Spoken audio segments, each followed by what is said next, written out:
Okay, well, I went with the theme when I submitted, yeah.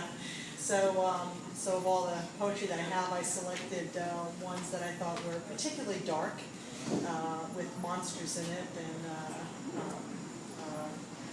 let's see, and I call my submission the horrors of the quotidian, because all the horrors I'm going to write about are really not fictional, but along with the other readers today, are also from everyday life. So,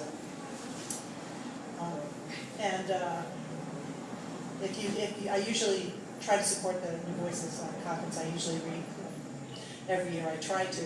So if you've been to these conferences before, you've heard some of this material, but a lot of it's new, very recent work.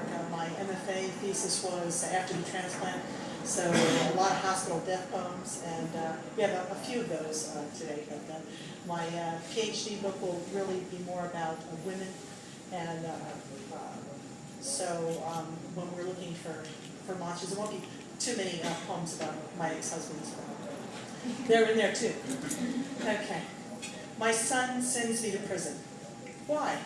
Why did E.T. leave his friends? Bobby asked after watching the movie. I told him the alien went home to his mother, but he kept asking, why did he have to go? Bobby gestured with the small hands. Years before, straining to breathe would weaken his heart, clubbing the ends of his fingers till they were just like E.T.'s, spatula. I considered telling him not knowing where your child is can turn the universe into a cell for a mother. The absence, a sentence, commuted only when her child returns. But his sister whirled around, hands on hips, and shouted, don't you know anything? When we visit Dad each summer, Mom cries every day till we come home. Bobby stared wide-eyed, hiding a smile. I nodded.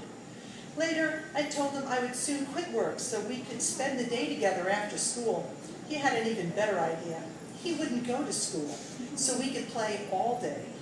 I laughed and said, the law made parents send children to school. You don't want me to go to jail, do you? He thought for a minute and said, that's okay. I'll tell Michelle where you are and we'll cry every day. This is called The Vampire, so I have a vampire poem. But they called him the vampire.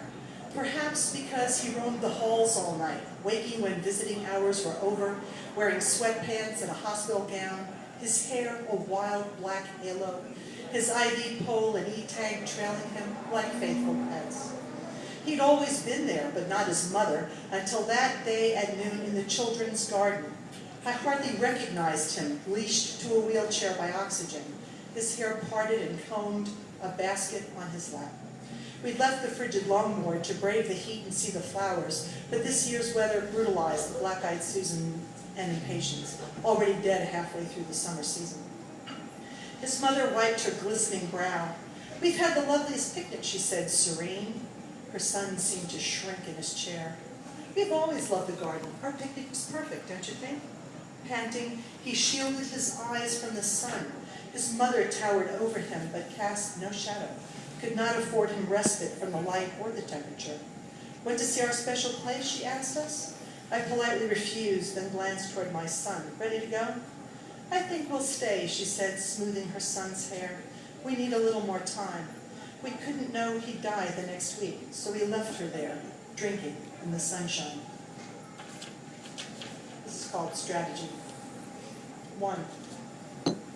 You need to know you are in the last stage of your disease. So sick, you qualify for the transplant list, but that's no quick fix.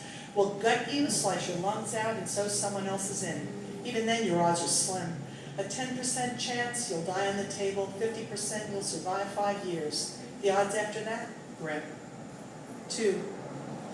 Rap music floods Phelps' ears as he prepares to win his 8th medal, while reporters showcase new success strategies.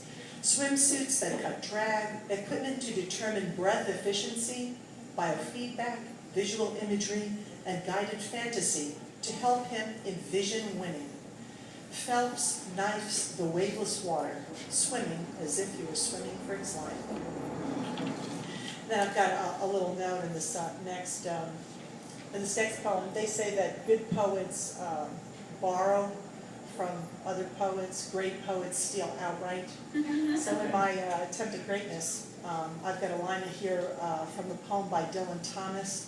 The phrase, "the round Zion of the water bead," was taken from a refusal to mourn the death by fire of a child in London. We're getting dark, but we'll come back up.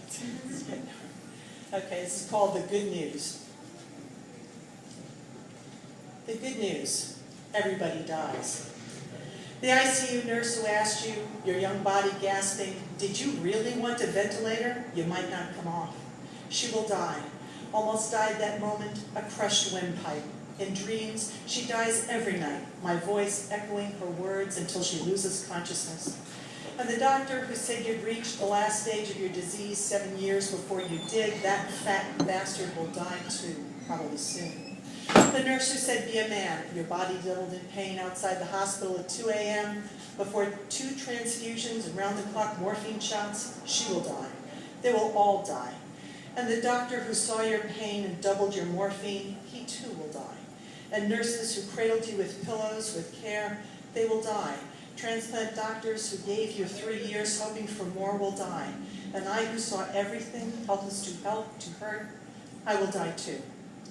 And when I shed this burning, this insufferable heat, this hate, when I molt this mortal sheath and slip into after, wherever you are, we can surround you again, all of us, from before.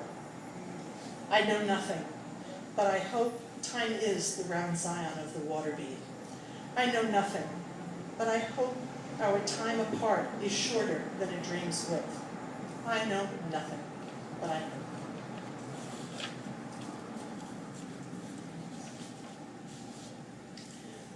This is a poem getting ready from the Hospital of Death Poems. I don't know whether everybody's familiar with Lot's wife. She was told not to turn around. Well, you know, I never realized that there's a lot more to Lot than his wife. And apparently he is celebrated in the Old Testament for being a great host. And the reason that he is considered a great host is because they're living in Sodom and Gomorrah, right? And so he accepted strangers into his house to take care of them. And there were, you know, mobs